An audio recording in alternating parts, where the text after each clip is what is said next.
I'm Hugh, joined now by Bret Baier, host of Fox News Special Report every afternoon at 6 p.m. I'll be joining Bret this afternoon. Also, the host yesterday on Fox News Sunday with Wendy, Sherman, Deputy Secretary of State. Good morning, Bret. How are you? Good morning, Hugh. I watched and I played the audio of Wendy Sherman a couple of times. Great interview. She did not have an answer for you when you pressed her about Iran. She said nuclear disarmament first, bad behavior second. Has that worked, Bret? No, I don't think so. And I think the administration's in a bind here. They've painted themselves into wanting this Iran nuclear deal to the exclusion of other things that are happening. And it's just really in your face after this ballistic missile attack on the consulate in Iraq. Now, she said the target wasn't the consulate, but the missiles landed very close to our consulate in Erbil. And I think it's tough for them to square that circle. You know, Bret, in the years that you were the Pentagon correspondent for Fox, I know you made double-digit trips to Iraq, double-digit trips to Afghanistan. I've never been to Kurdistan. The late Christopher Hitchens loved it and would always talk about it on this show.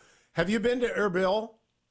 I have many times, and it's a nice place. It's they're kind of open for business. In fact, there was a business effort by bringing companies and CEOs just this past week, and I talked to one of them who was there, who said, "I can't believe that I was just there, being courted for business, and it's getting struck in that area by missiles." Now, Wendy Sherman coming on Fox News Sunday is good. I'm glad that she did.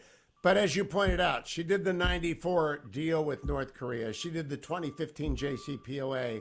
Former head of Emily's List. She speaks in that kind of Aspen Institute Davos speak that just never makes any sense to me. At the end of that conversation, do you think you were any closer to the motive that is animating Team Biden here?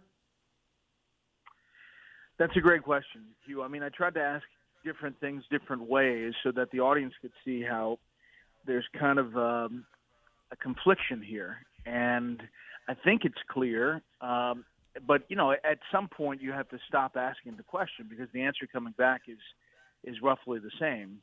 I do think that they politically, on a foreign policy issue, just have a really tough hand to defend. Not doing domestic production, going after Venezuela, signing this Iran deal in part because of the oil, but also obviously the nuclear part of it. I thought the other scary answer was, is the deal better than 2015 or as good as 2015? And she said, we didn't know. Answer that. I saw her. I played that 3 times. How can you not know that it's, honestly, it was a very upsetting interview. Well done. But I don't think that they actually know why they're there. And that I dig back down. Do you discern a theory? I don't like to just say appeasement, but I come back to it's the 1930s all over again. I do not understand their theory of the case, why we're doing these Vienna talks.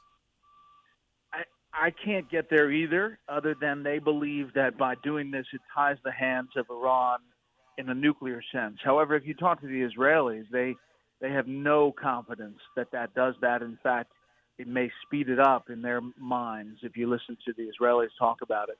I think the fact that she said that it could be worse, we don't know yet, is really stark because there were people that were very critical of the 2015 deal. If it is anyway less than that, it's going to open the door to a lot of criticism. And it also opens the door, obviously, to provocative actions from Iran, China, Russia, any other bad actors. She's a very nice person. I met her at the Aspen Talk Fest a few years ago, just like Tony Blinken, a very nice guy.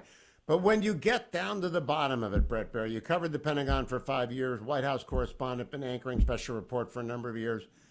Is there a rationale on the Democratic side do they have a grip on how the world works, or is it wish fulfillment? Well, listen, first of all, she came on, which was a great thing. And I was working to get some member of the administration all week. And that show is a lot about booking, and it's about, getting someone to answer questions. And I think by doing that, it does open up eyes to their point of view. I do think the worldview is much, much different, and they believe that international cooperation is the way that the U.S. succeeds. In one sense, you can see a success from getting NATO countries on the same page, working from behind to cajole different countries. But they're open to the criticism of leading from behind and in some cases projecting weakness. And I think that Republicans jump on that. We'll pick that up tonight at 6. I'll see you on Special Report. Last quick question. You've covered the Pentagon for a long time. Have you been able to figure out if Ukraine can hold on, Bret? Do you have any hope that they can? There's actually a slight chance, and I've talked to like 5 different people on this, probably 30% maybe, that they actually pull this off. Wow. That's going to be tough. That's a big story, though. Again, trust the Pentagon correspondents. Bret was one. They actually do hard news reporting across the river. Bret Baier, Special